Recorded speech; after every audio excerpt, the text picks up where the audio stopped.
not confirm that. All right, thanks, Steve. Well, the Midwest is getting more than $1 billion from Washington to build a high-speed rail system. Department of Transportation representatives joining Missouri Governor Jay Nixon at the downtown Amtrak station to explain how the project will work.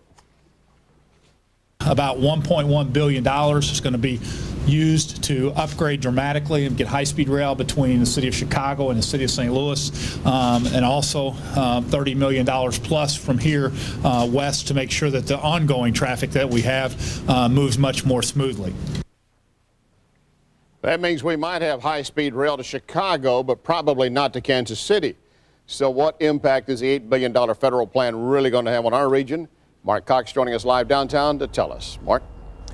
Well, Larry, politicians are hoping it may stimulate some jobs at the very least. But for taxpayers in Missouri who don't know it, you already pay $9 million a year just to subsidize these Amtrak trains over to Kansas City throughout the course of the year. The $1 billion announced today won't change any of that, and down the road it may cost you even more. The billions being spent on high-speed rail are being touted by the Obama administration as a job creator.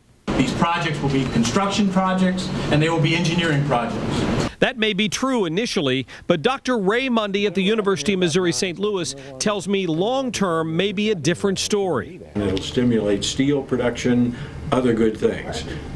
Some might say we need to save $5 for a padlock once it's built because we may not be able to afford to run it.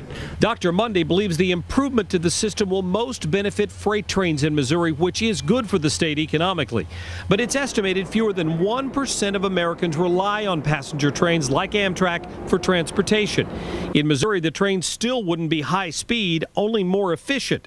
At the Show Me Institute, their studies say this sends taxpayer money down the wrong track.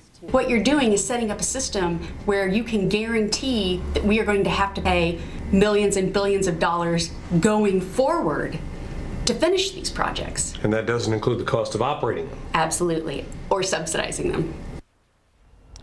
So while train service may end up being more efficient in Missouri because of the upgrades to the rail service here, most people still won't see the impact because so few people use Amtrak to travel back and forth to Kansas City. Now, coming up at 6, if you like to keep score, I'm going to tell you how much some other regions are getting from the federal government for this high-speed rail service, even though we won't have it here in the state of Missouri. Reporting live downtown, I'm Mark Cox, News 4. All right, thanks, Mark. And again, just point it out again, the ride now is 6 hours by rail. It would go to 4 hours. If they build it, will you ride the high-speed rail from St. Louis to Chicago? Go online, check into our survey, vote at KMOV.com. Charges tonight against the man who accidentally shot and killed